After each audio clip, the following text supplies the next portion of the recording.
Kid, kid, can we please have a little bit moment of silence? You're already late.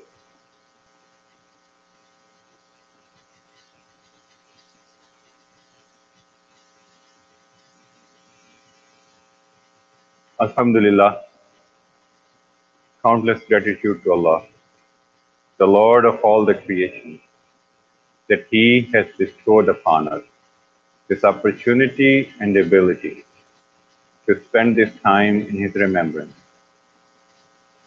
Innumerable peace and blessings be upon our beloved Prophet, Hazrat Muhammad Mustafa Ahmad Mustafa Sallallahu Alaihi Wasallam, because of whom Allah's mercy is upon us.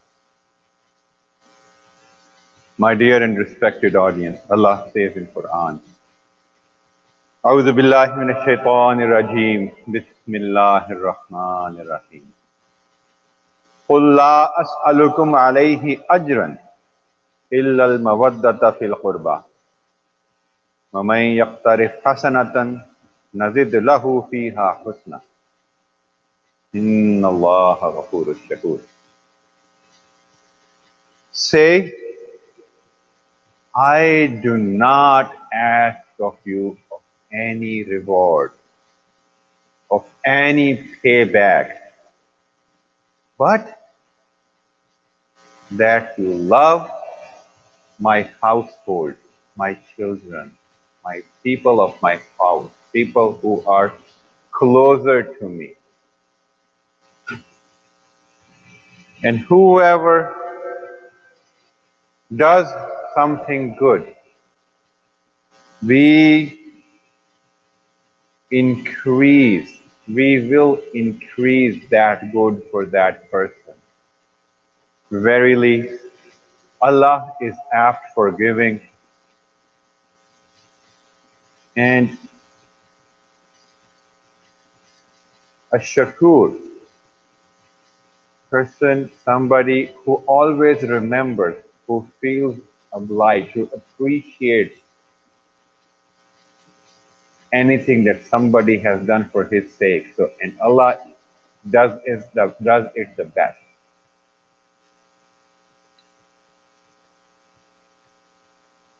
Today, we are in the month of Muharram, the first 10 days of Muharram. Muharram is the king of the months in the sense that it is the first month in Islam. It is the first month in the creation of the heavens and the skies. The whole universe as we know it was created in the month of Muharram, on the 10th day of Muharram, on the day of Jummah. Hazrat Adam alayhi salam was created on 10th of Muharram, day of Jummah, Friday. He was forgiven on the 10th day of Muharram, on a Friday. And keeps on going. It is Hazrat Musa alayhi salam. Before him, Hazrat Nuh alayhi salam, his boat rested on the Mount of Ararat on the 10th day of Muharram, on a Friday. Hazrat Musa alayhi salam, the Passover, it happened on the 10th day of Muharram, on a Friday. And this whole world is going to end on the 10th day of Muharram, on a Friday. So, and it is called the month of Allah. And there are a few things that are better in this month than any other one of them, that no fast outside of Ramadan is better to Allah, is closer to Allah than fasting in this month of Allah, in the month of Muharram. That is, that those alone are very important aspects, but especially in the first 10 days of Muharram, there was this great incident that happened in the history of Islam that we all shall know and remember in each and every point of our lives. These first 10 days of Muharram, the children of Rasulullah sallallahu alaihi wasallam, they showed to us and to the whole world that only getting born into a household is not good enough. If you have to work to prove your worth, that your actions, when you want to do, you claim them to be only for Allah, your words actually, then your actions should prove them. They should back them up. This is the month when we Muslims, for our own selves, they were like us, believe it or not, we slaughtered the household of Rasulullah sallallahu alaihi wasallam. We tried to bring them down through thirst. And when that did not work, we killed them. We trampled them with the hoofs of our horses. We left their corpses open under the sun without even giving them a formal burial. We did everything that nobody had done before us. This is what we did. And what did the household of Rasulullah sallallahu alaihi wasallam did? They showed us that once you know this is the path of Allah, that nothing matters. Not the luxury of your household, not their lives, not even providing them the basic necessities of life. When you have to choose between standing your ground on the path of Allah and this world, even to the basics of the basic, the very basic necessity after air for life is water. And what they showed is you have to live without water. Not only the grown-ups, but your infants as well. Then do it. Go for it. They did not leave any excuse for any of us to say, oh my God, you know what, times were so tough. I would have done that, but I was scared of my children and their lives. Hussein alayhi salam. It's a long story how things happened to be. Started with the father of Yazid. How he started manipulating people, campaigning to appoint his son as his successor. And he kept on doing it for about 6 years. It is not something that just happened. There was resistance. He was told time and again, and he did everything in his power. He gave people lavish gifts. He gave people tons of money just to buy them off. And he had quite a lot of people with him. He said, if there will be only 4 people who will stand between my son and the throne. Abdullah ibn Umar, Abdul Rahman ibn Abu Bakr, Abdullah ibn Zubair, and Hussein ibn Ali. Ridwanullahi alayhim ajma'in. He said everybody else will either bow down or will be bought.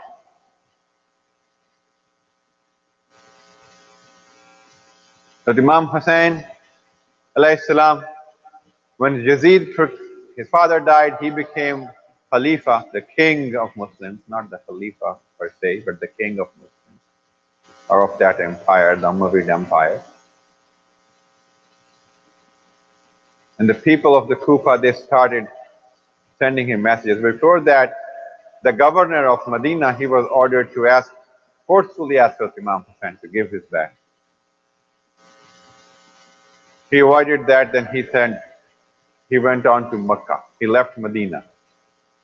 And there were the people of Kufa, they were sending letters that we are not happy with Yazid because he was a crooked person. He was like any child of any king today.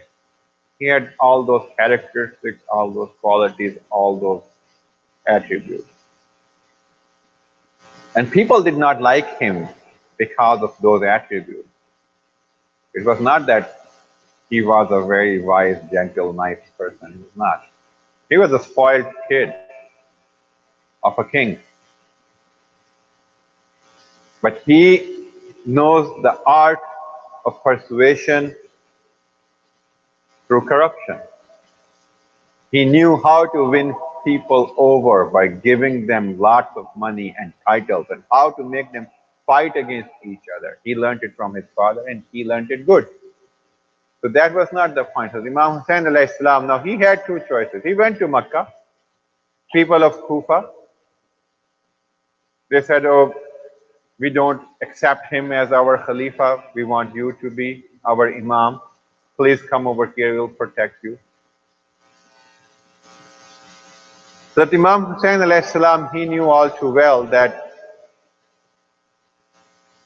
people turn their back. He had seen his father being failed by the very people. He had seen his brother forced to submission by the very people.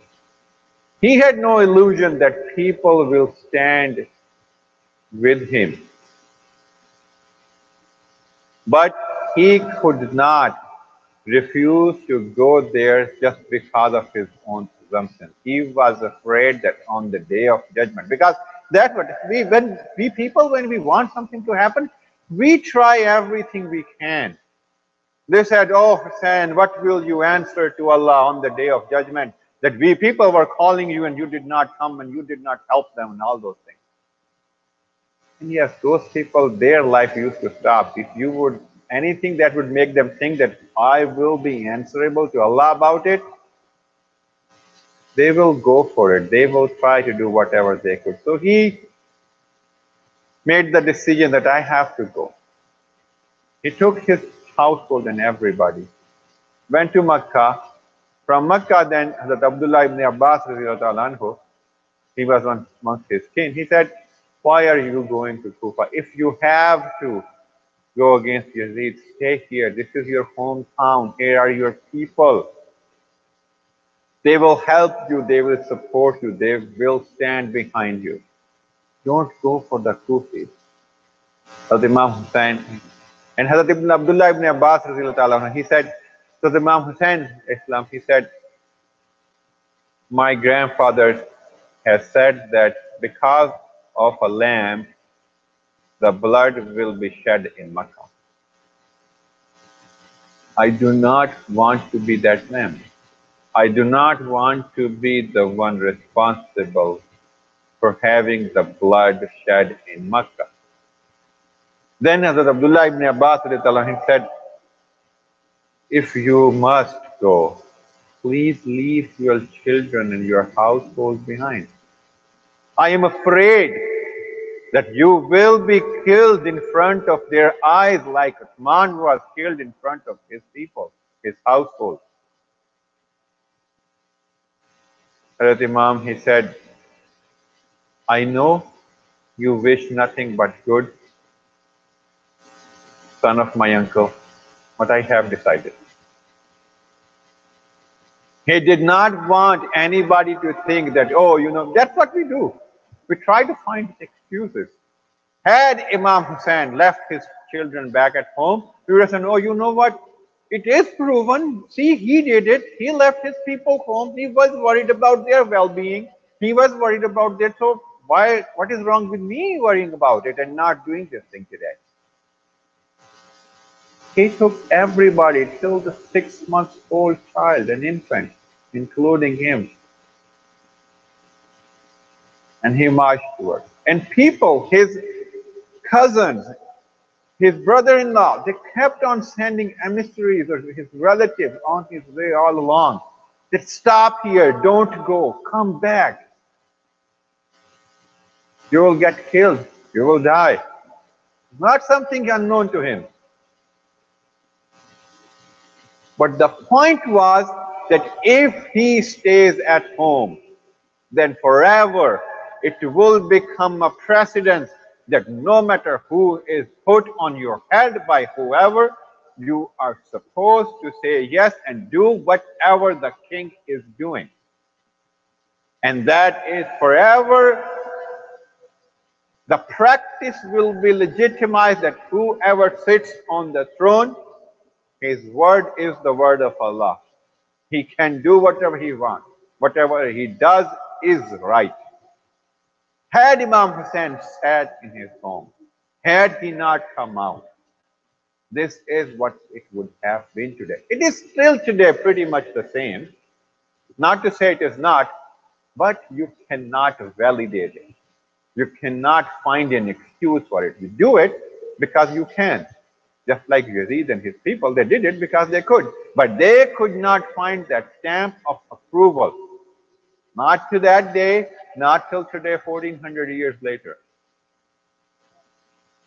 He went on, he was left with 70 people.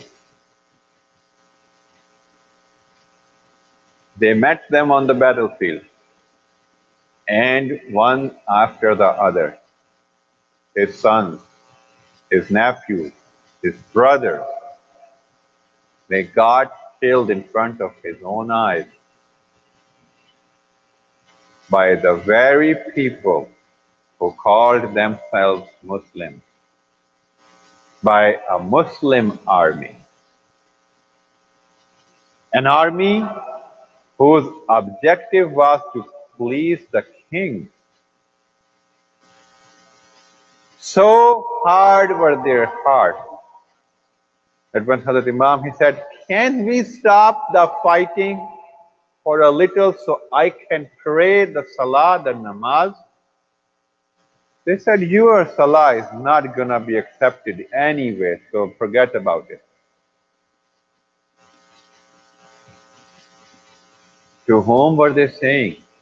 To Hussein ibn Ali, radiyallahu ta'ala anhu. Did Hussein do it for Jannah? Did Hussein die for Jannah? No. He did not have to go to Karbala for Jannah. Before he was an adult, his grandfather had already foretold that Hassan and Hussein, they are both amongst the kings, the leaders of the young people of Jannah. Sayyida Shabab Ahl Jannah. They knew they are going to go to Jannah, and not only go like me and you, they will have a higher status there. He did not have to work for it. Because whatever Rasulullah had said, it has to happen. That is part of the belief. Had Hussein just sat in his home and not done anything, it would have been fine. But Hussein had to prove his word. The deen, the mission, the religion brought by his grandfather was in danger.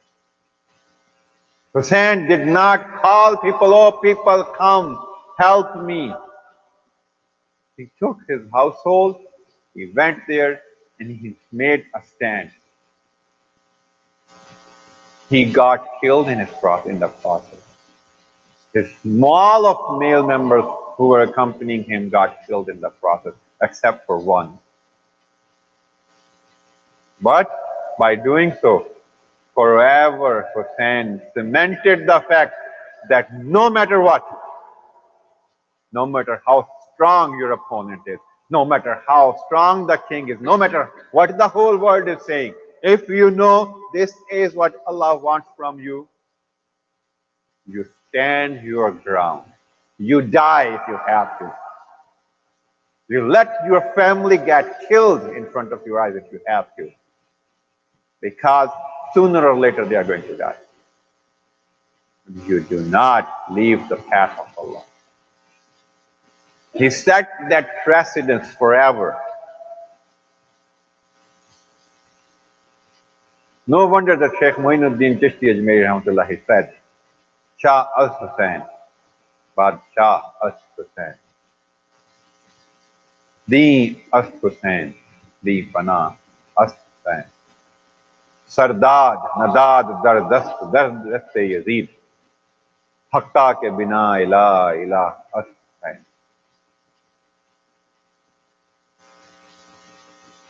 Said the Deen is Hussain, that the protected wall of Deen is Hussain. He protected the whole Deen that day. He died. But with his blood, he drew the line across right and wrong. Through the blood of his family and himself, he put a line that no matter what happens, no sacrifice is big enough when it comes to the path of Allah.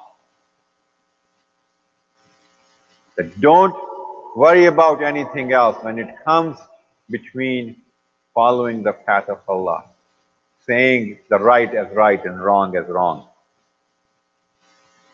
It's not easy being Hussein. None of us can be Hussein. At least we can appreciate it. At least we can acknowledge it. At least whenever tough times come, we can look at it and see, this is the precedent that has been set. Nobody is asking us. Nobody is threatening our children right now. Alhamdulillah. We come across titsy tiny made up things in the life. And we just fall down, our feet start trembling, our legs start shaking, and we just grab at our false hope, false logic come into our hand, and we say, oh, you know what, I have to run, I have to do this, because without this I won't be able to do this. Whenever any such thing comes, imagine the 8th, 9th, and 10th of Muharram of that year.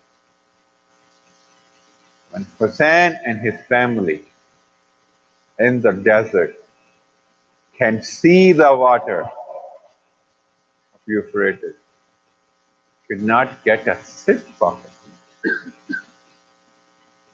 They stayed there. In the battlefield, there was no way 70 were going to kill all those 5,000 that were put against them. There was no way. They knew it.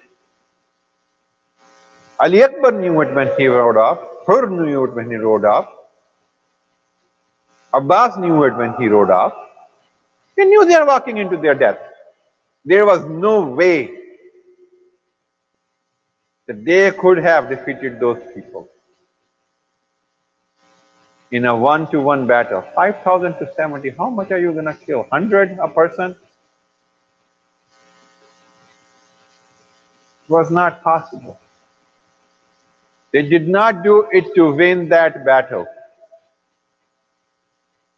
They did it to prove the point that, oh Allah, this is the best we could have done. We had nothing but this life left to protect your deen, and here we are. Accept it from us. They rode to their deaths not to glorify themselves, like my ancestors used to do, burn their children and wives and rode to present their glory. No, they did not do it for that selfish, bottom of the line purpose. They rode to their deaths to mark the line between right and wrong.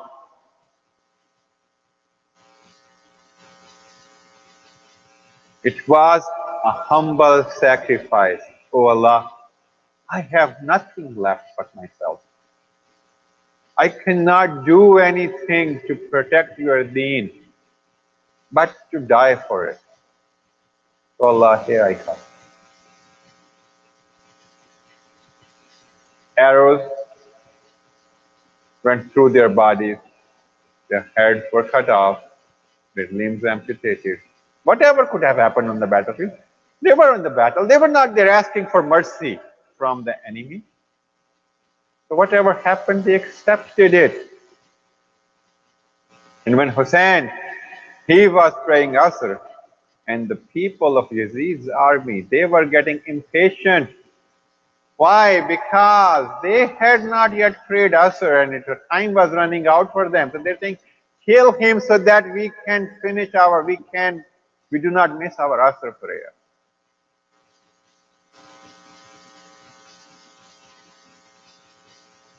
He reminded them before the war started, he said, why are you here to fight me? Don't you know who I am? If you do not, there are people amongst you, in your cities, in your pulpits, on your pulpit, who ask them about me.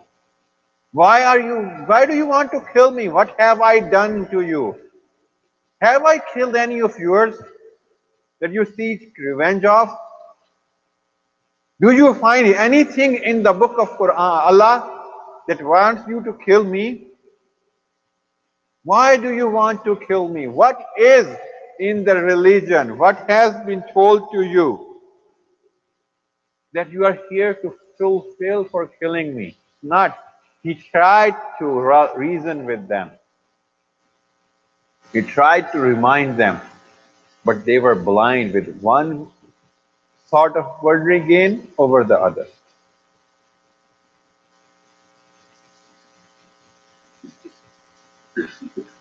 And don't you think that that is the only thing?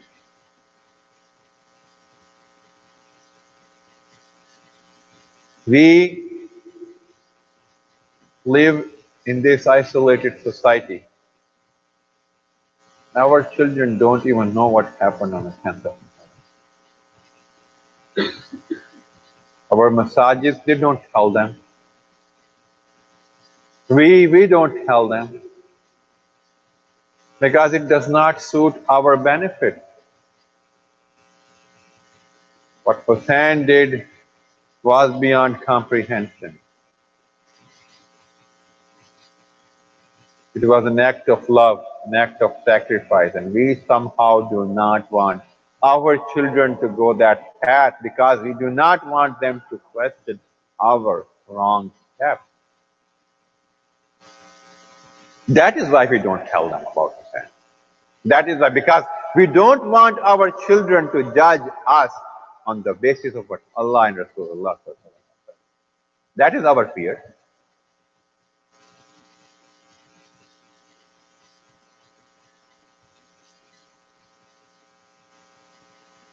And who are we trying to fool if we are doing this? We need to circle back and see. We need to look inside our hearts and see why. Why are we doing this? What benefit is it going to get us? Nothing. Trust me, nothing.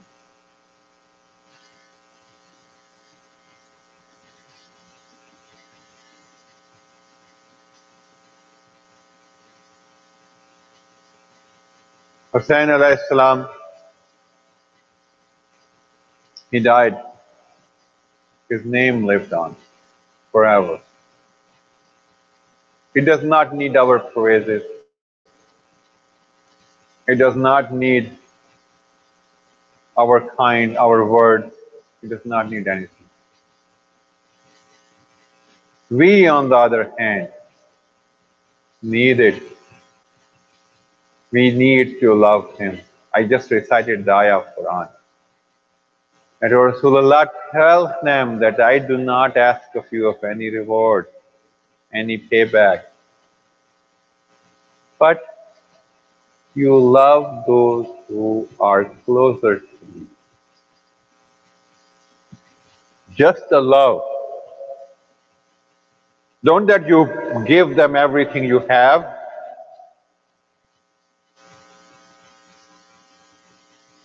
Is it so hard for us to just love the household of Rasulullah, his children, those that he kissed, he played with, he gave them a ride on his shoulder? Is it too hard for us to just love them?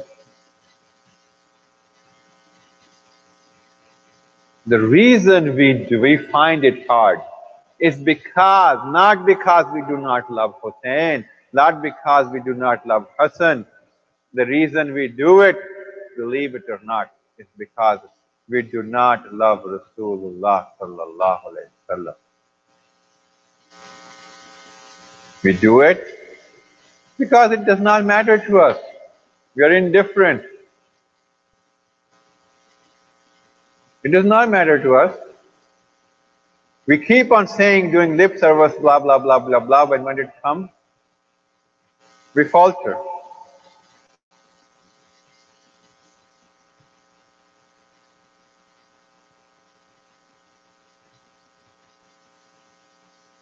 And the only reason to make up for it is to cleanse our hearts of the filth that we have so lovingly accumulated inside them. We cannot realize the true value of things that we are doing or that we are supposed to do. Hussein, alayhi salam, he had a clear heart.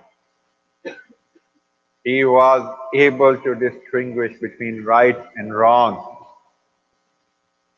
He said, then the time is here to protect the deen of Rasulullah sallallahu alaihi wasallam, not the deen of my grandfather. He did not do it because Rasulullah sallallahu alaihi wasallam was his grandfather. Trust me, they were scared more of meeting their grandfather on the day of judgment and be answerable to him. Why did you not do this when you had an opportunity to do it, than anything else? They were not going to people, oh, you know who I am, I'm the child of Rasulullah sallallahu alaihi wasallam, give me all the money you got. That's what we do. That's not what they were. So he was scared. He stood up for the sake of Allah. Because he thought, this is the deen of my Rasul sallallahu alaihi wasallam. If I won't stand up for it, who will? It's my job to love Rasulullah sallallahu alaihi wasallam most on the face of the earth. There was nobody at that time who was better than Imam Hussain alayhi salam in either way, in any aspect. Nobody. In the whole wide world, he was the best human being on the face of earth. You can debate about the people after him, but at that time, he was the best person on the earth alive. He said, who would stand up for it if not me? Was this nisbat with Rasulullah sallallahu alaihi wasallam that made him oblivious to all the calculations that an otherwise smart person would have thought about?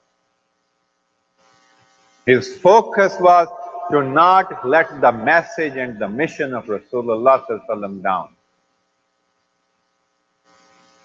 He went on to protect it, and protect he did. As I said earlier, with the blood, with his own blood and that of his household. He drew a line across the religious deen of Rasulullah sallallahu alaihi wasallam and protected it forever. Now you can have Yazid, you can have Mansur, you can have whoever you want. The kings of might, you can have Akbar, Shah Jahan, whoever you know of. Yes, they will rule you. They will do all the tyranny they can. But they will never be able to say that this is in accordance with the commands of Allah. Forever, Hussein made it clear that yes, You have power, you have an army, you can kill people. You can do whatever you are given the power to do. But that will never be in accordance with Islam. That will never be Islam. He drew that day the line that the act of Muslim is different than the teachings of Islam. We are the same Muslims. Our actions are different than the teachings of Islam. But that does not define Islam. It only defines us.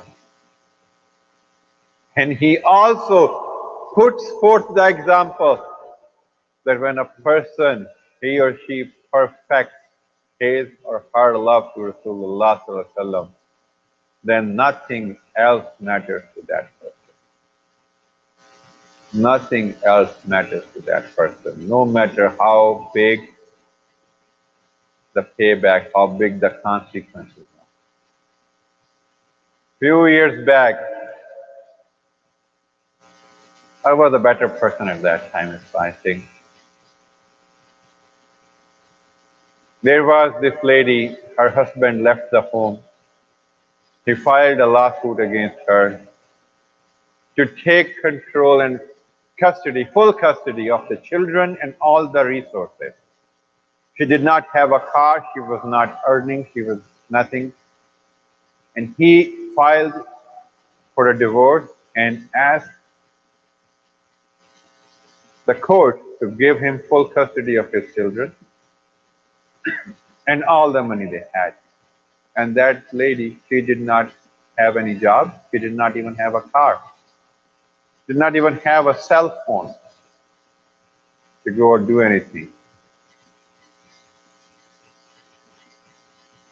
Knowing that husband is going to divorce her and there is no point, he does not want to reconcile, and she will be deprived of the rights that are given to her by Allah and by the law of the land.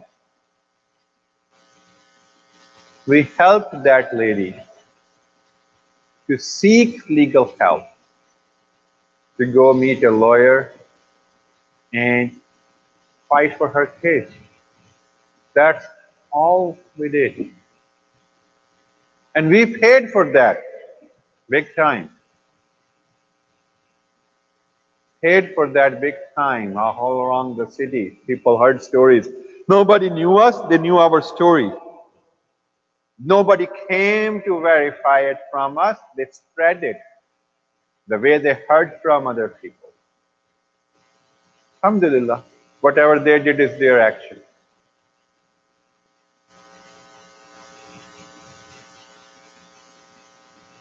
But I did it at that time. But here's the thing, I am not where I should be. But when I look at Hussein, and I just stopped doing something right because the people are going to bark at me at my household, Hussein got killed.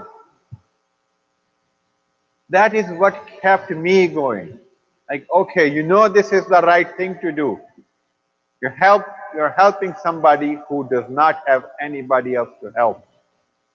You're not extracting any benefit from that person. You're doing it for the sake of Allah.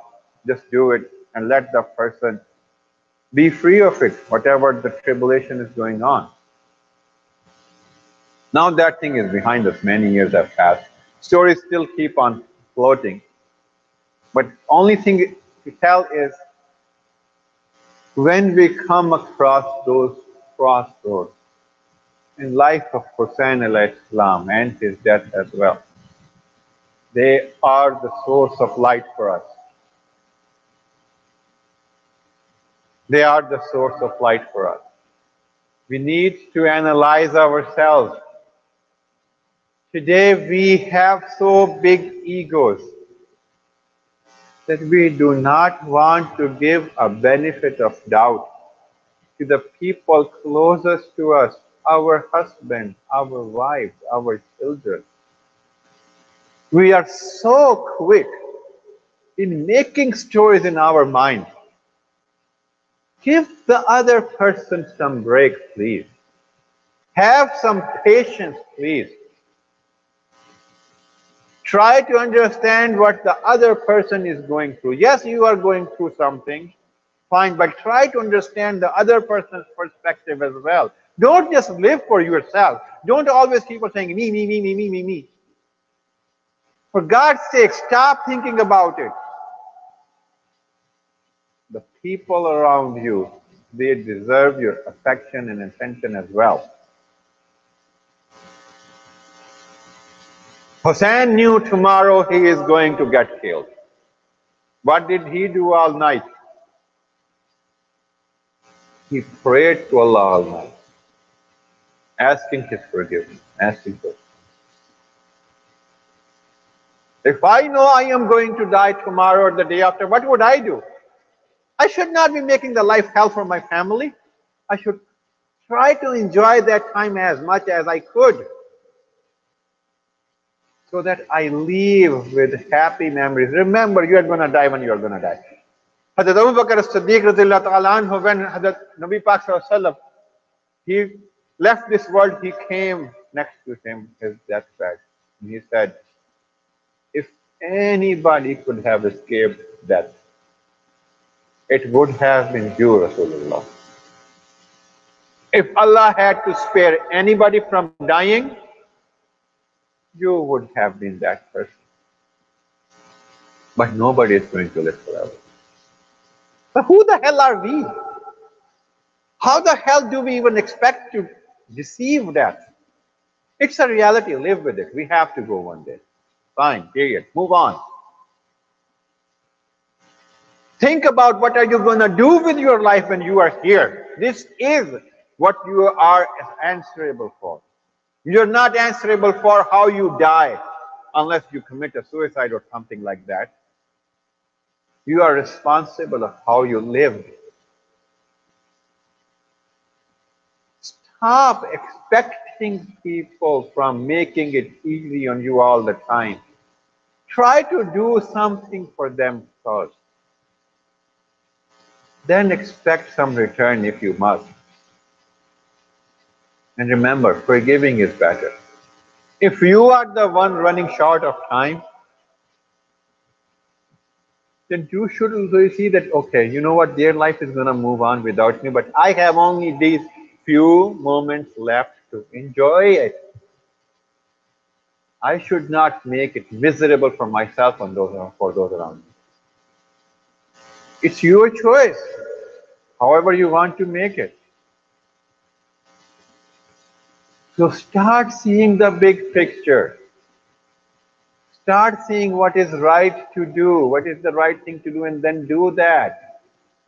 Hussein alayhi salam, he could have seen, he could have only cared about himself. He could have accumulated hundreds and thousands of dinars, if not millions of them, just by staying compliant, just by telling to Yazid, okay, you know what? He could have said that, you know what? I don't think you are better, but now since people have asked, admitted you, I will submit this to you. And he would have filled his house with gold. It was really that much important for him. He could have done it. He could have chosen for it. But he said, you know what? I am going to die whenever I'm going to die. I want to make every breath I take on this world count. And that Hussein kept on doing the right thing. He kept on going to please Allah. And that is what he did. And that is what the lesson is for us and everybody. So please, try to live like Hussein. And you don't have to die to be like Hussein. I'm not asking you to die like Hussein. I'm asking you to live like Hussein. Make every moment of your life count. Remember, if you take care of your wife or your husband, that is an act of good deed.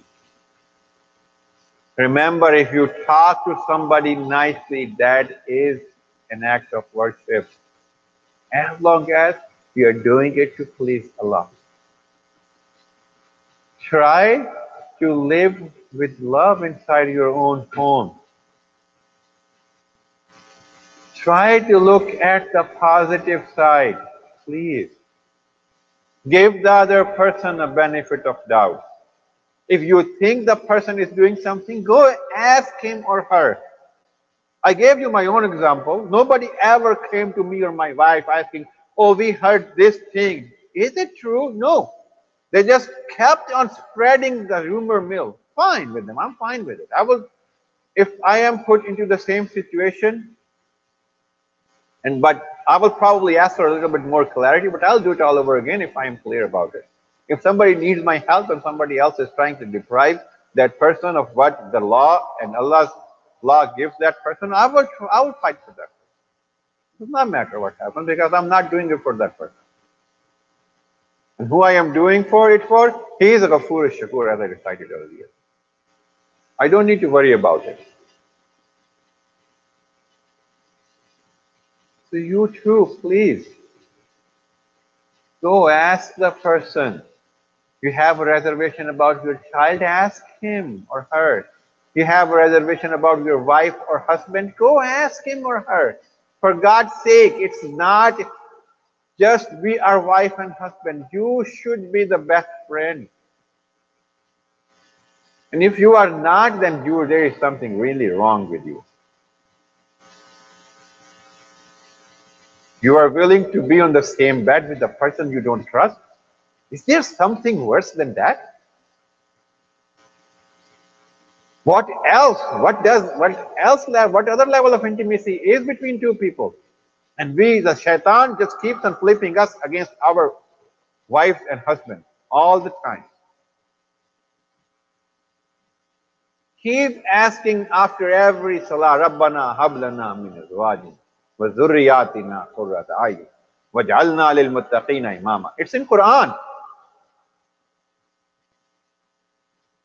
Ask you to, oh Allah, make them the happiness of our eyes, the coolness of our eyes, the light of our eyes.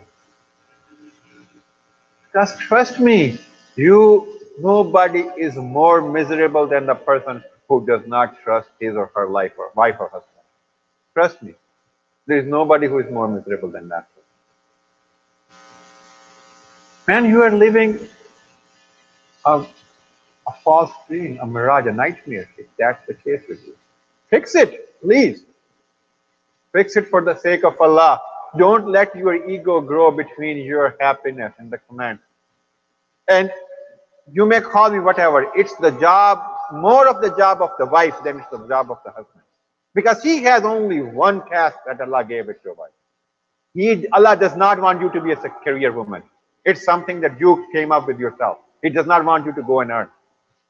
It's something that we put on ourselves. He only wants you to take care of your husband and make him happy. That's your only job. There is no other job for you. You girls are not even as required to take care of your parents. It's the boy's job. You do it, fine. If you don't do it, you're not going to be asked about it. But we are so carried up with all the things that go around us that the only thing, it's very common, girls, they go out, they put the makeup and everything, and when the time for their husband to come home comes, they wrap something around their head. Oh, I'm so tired. I did this. I'm sorry. You need to put your priorities straight. Your job is to keep him engaged, not everything else. So Rasulullah, the reason is because we find it hard inside ourselves to submit to the command of Allah. Why would I need to do that? Am I not an equal human being? Who are you to claim an equal human being or not? Who says that by doing what Allah asks you to do makes you inferior? But yeah, when we become mothers, then we are very glad to tell our sons, you know what? No matter what happens, I am the person you need to care the most in the whole wide world because Allah said so. We are very quick in claiming that privilege. But we are very much willing to forget what Allah, the responsibility that Allah put on us. For the son, we even want them to do not even talk to their wives with a smile on their face. We feel jealous. Many of us, they actually try everything to sabotage that relationship. Right? Why is all that? Because our inner self fights Allah. Whatever Allah told us to do, we want to find a way out of it. But we will never be able to. And the only reason our heart goes against it is because we lack love. We lack love of Rasulullah. It should be enough for us that if this is something that my Rasulullah has told me, there cannot be anything better than that. That this is the only right thing to do. And then we stand there and we do it the way Rasulullah told us to do or wanted us to do. The only reason we do not find that love inside our heart is because our hearts are crooked. They got all the dust, all the filth inside them. And the only way to cleanse that dirt and dust is to remember Allah, is to call upon Him and then plead to Him, ask Him, because He cleanses our hearts.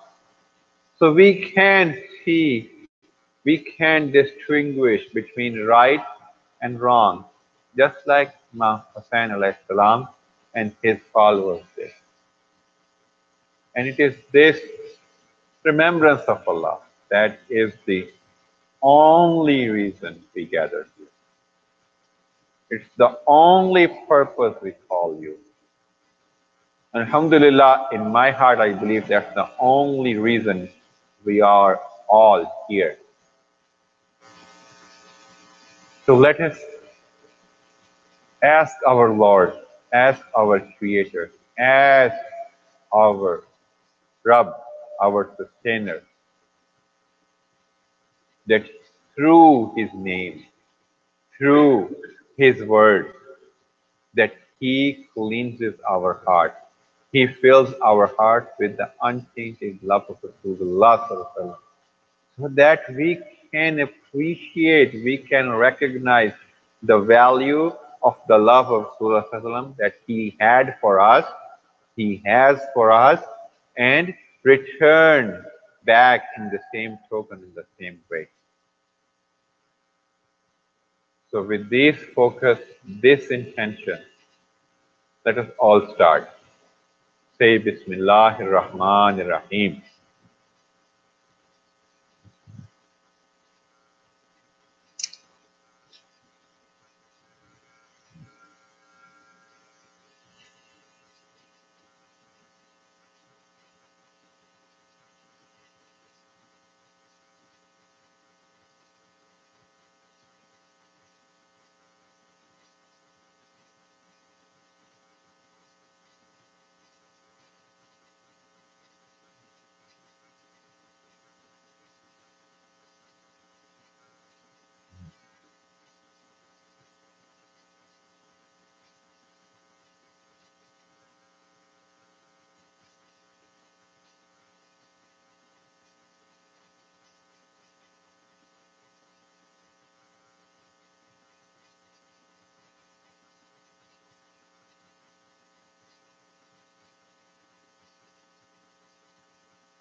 Kalma Tawheed, La ilaha illallah, Muhammadur Rasulullah.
कलमा तमजीद सुब्हानल्लाहि वल्हम्दुलिल्लाहि वला इलाहा इल्लल्लाहु वल्लाहु अकबर वला हौला वला कुव्वता इल्ला बिल्लाहिल अलिय्यिल अज़ीम।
दुरूद शेख इब्राहिमी अल्लाहुम्मा सल्लि अला मुहम्मद व अला आलि मुहम्मद कमा सल्लैता अला इब्राहीम व अला आलि इब्राहीम इन्नका हमीदुम मजीद। अल्लाहुम्मा बारिक अला मुहम्मद व अला आलि मुहम्मद कमा बारकता अला इब्राहीम وعلى آل إبراهيم إنك حميد مجيد.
Hmm.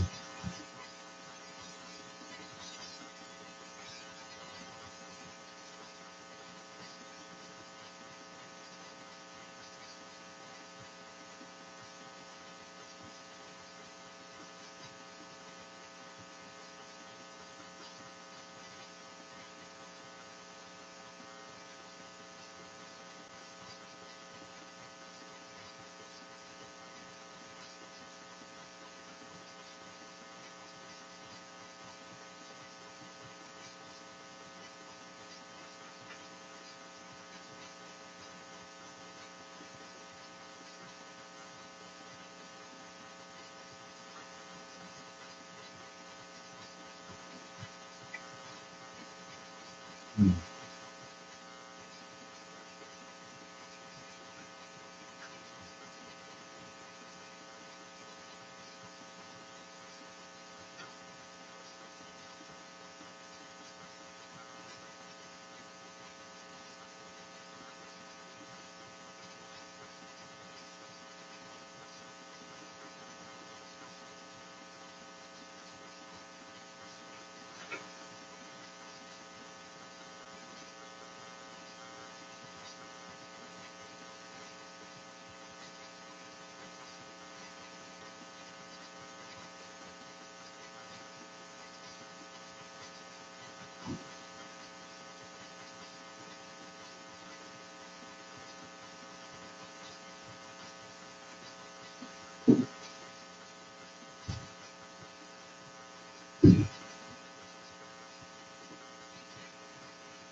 سيد الاستغفار استغفر الله العظيم الذي لا إله إلا هو الحي القيوم وأتوب إليه.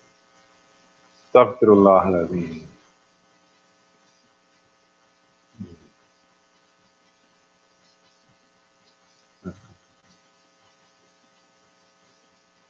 Hmm.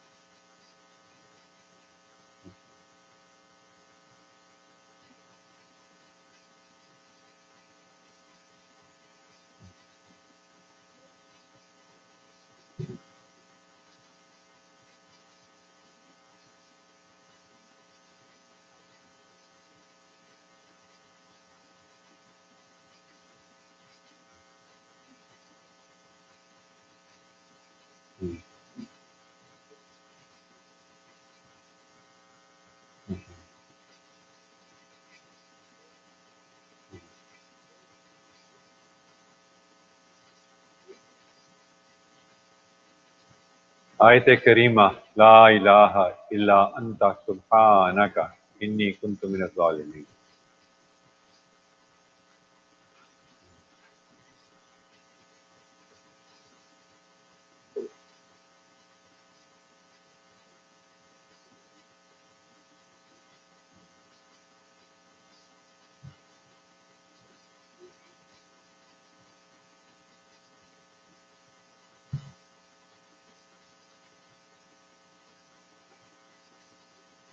سورہ فاتحہ. الحمد للہ رب العالمین الرحمن الرحیم مالک یوم الدین ایاک نعبد و ایاک نستعین اہدنا الصراط المستقیم صراط الذین انعمت علیہم غیر المغضوب علیہم ولا الضالین.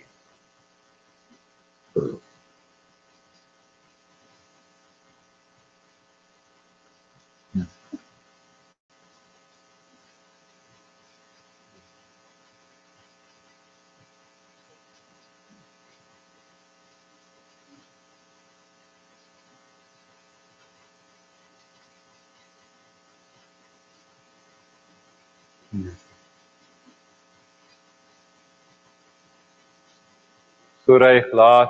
قل هو اللہ احد اللہ الصمد لم یلد ولم یولد ولم یکن له کفوا احد.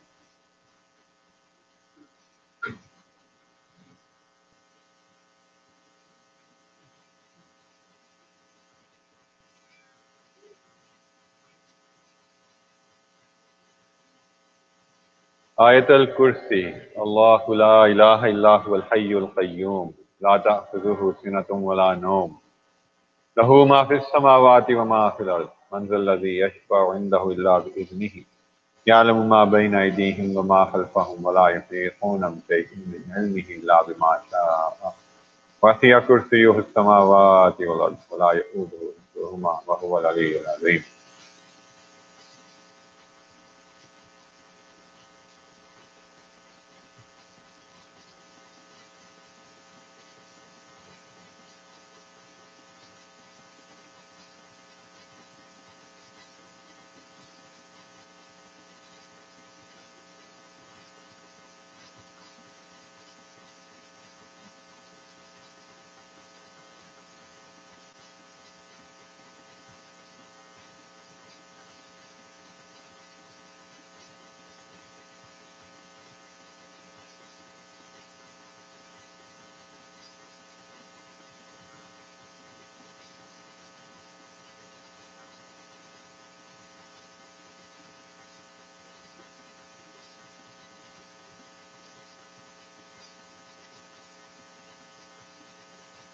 अल्लाहुल हसीब अल्लाहुल हसीब अल्लाहुल हसीब।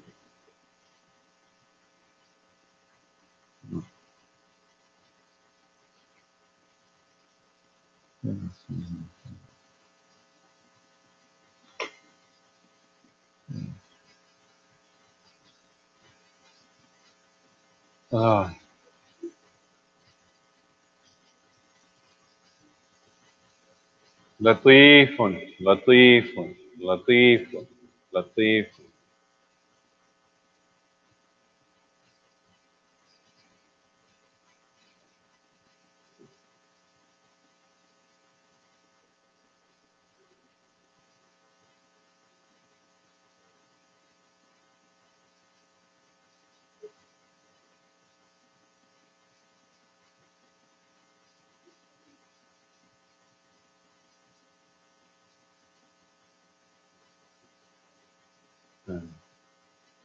या मुजीबुस समी या मुजीबुस समी या मुजीबुस समी।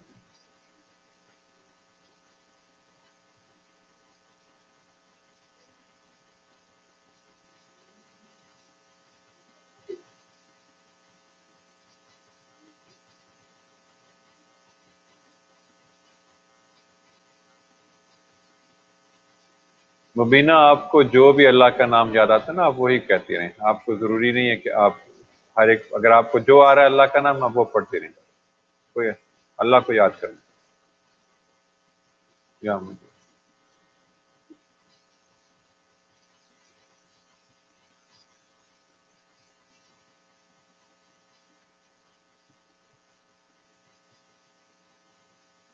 या वहाब या वहाब या वहाब या वहाब या वहाब।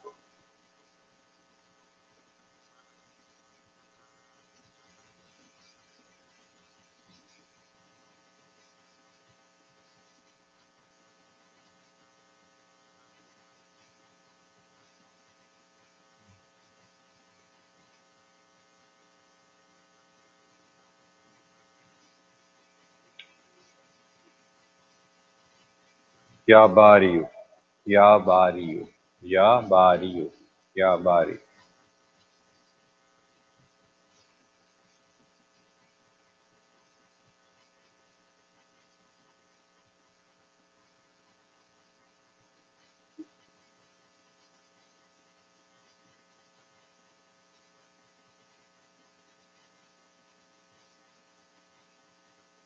या काबिज़ या काबिज़ या काबिज़ या काबिज़ या काबिज़ या काबिज़।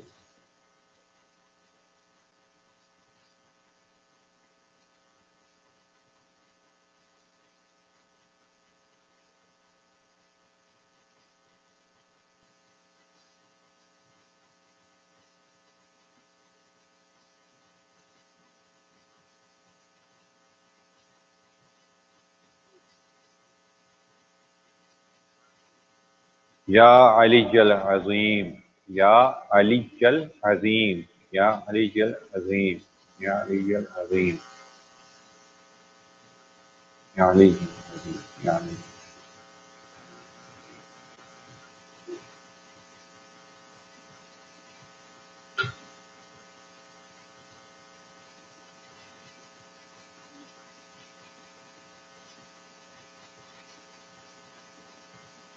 या हय्यू या क़य्यूम, या हय्यू या क़य्यूम, या हय्यू या क़य्यूम, या हय्यू या क़य्यूम।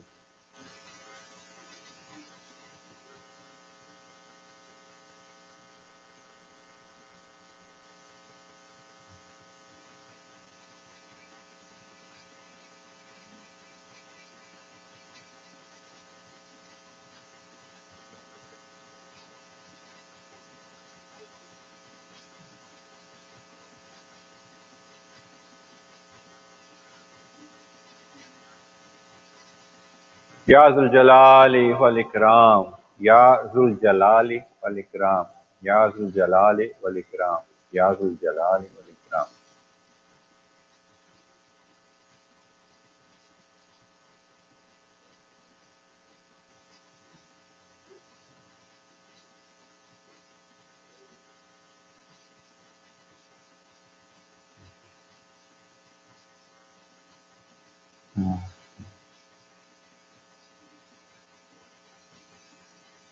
या हन्नानु या मन्नान, या हन्नानु या मन्नान, या हन्नानु या मन्नान।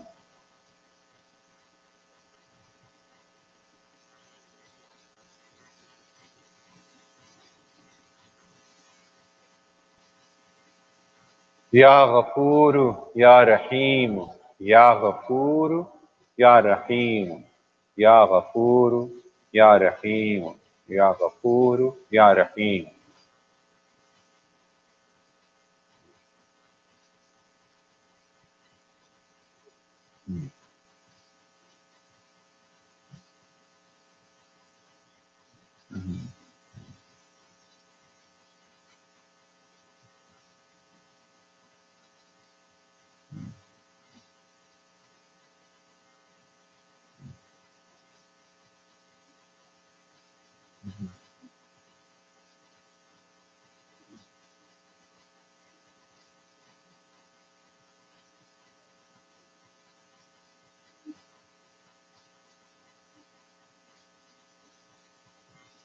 या जव्वादु या करीम, या जव्वादु या करीम, या जव्वादु या करीम।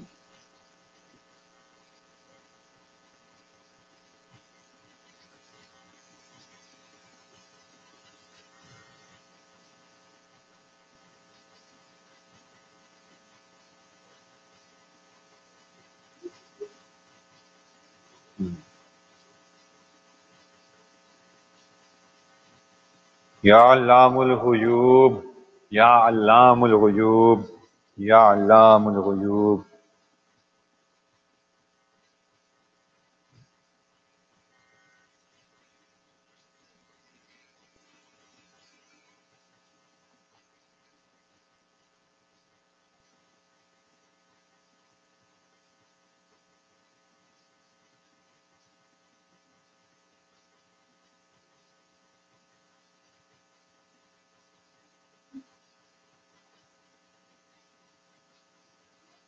या वदूदु या अतूफ, या वदूदु या अतूफ, या वदूदु या अतूफ।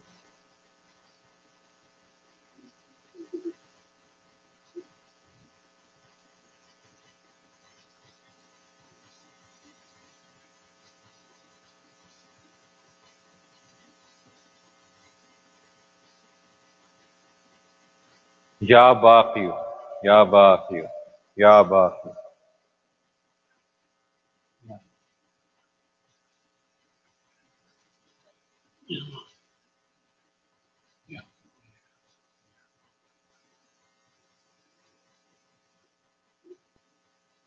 या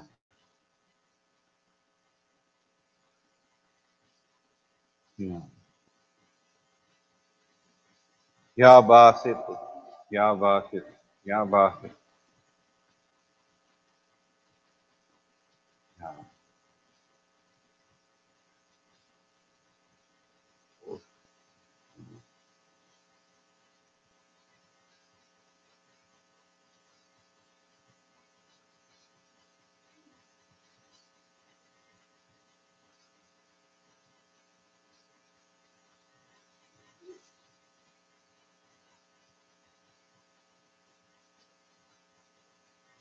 या कबीर अल मुताल, या कबीर अल मुताल, या कबीर अल मुताल, या कबीर अल मुताल।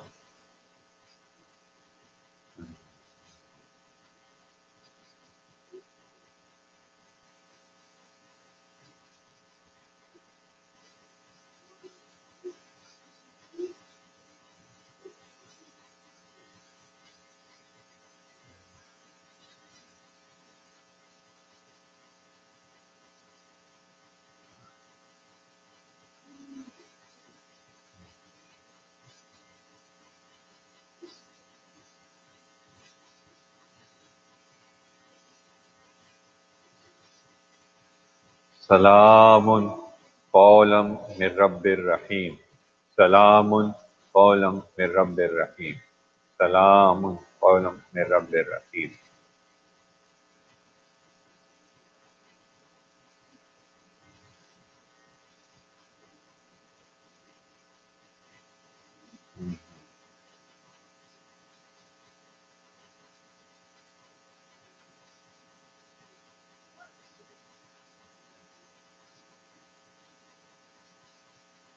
या बदी अल अजाइब बिल खैर, या बदी अल अजाइब बिल खैर, या बदी अल।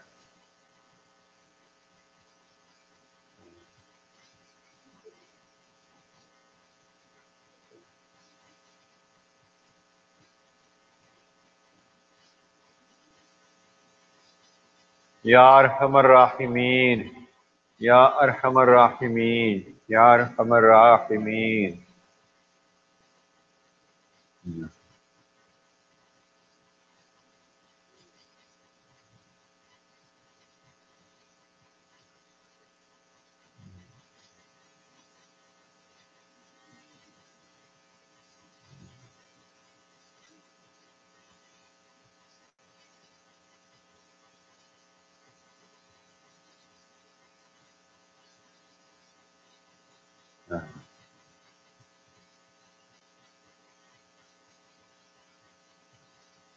या अल्लाह या रहमान, या अल्लाह या रहमान, या अल्लाह या Rahman.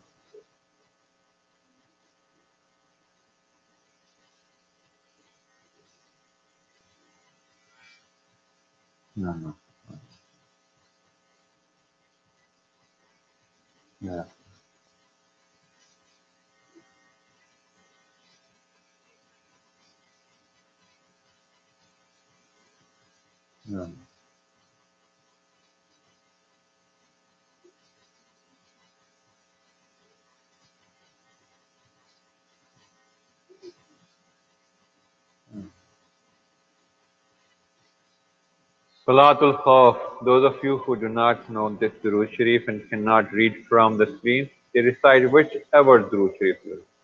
This Durood Sharif is Allahumma salli ala Sayyidina Muhammadin wa ala alihi wa ashabihi salatan takunu lana amanam min kulli khawf.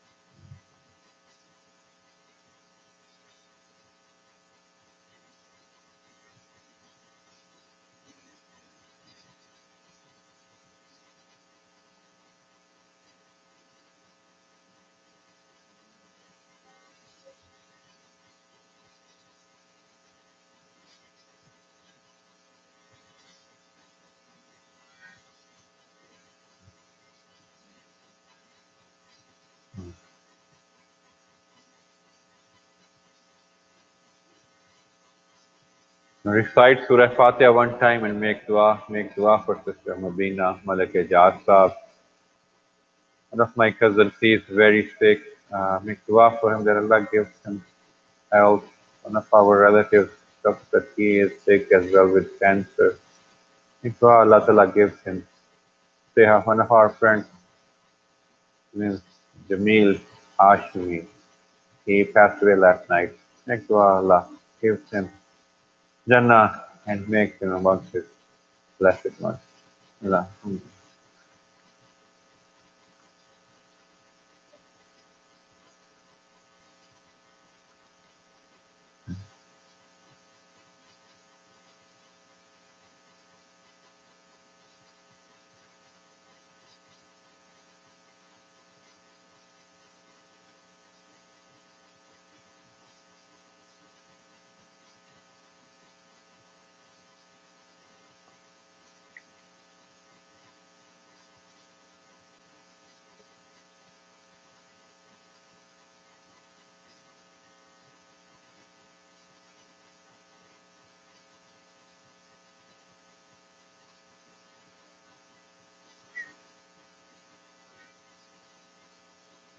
Yeah.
Yeah.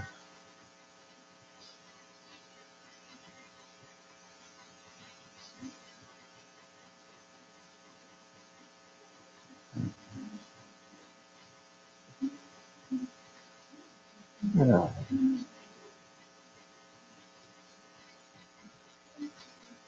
Salli ala Muhammad. Inshallah, next message will be in October.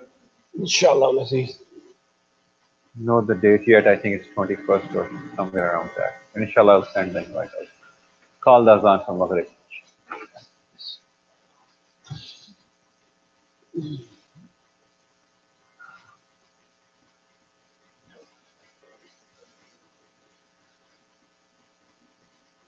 Azan.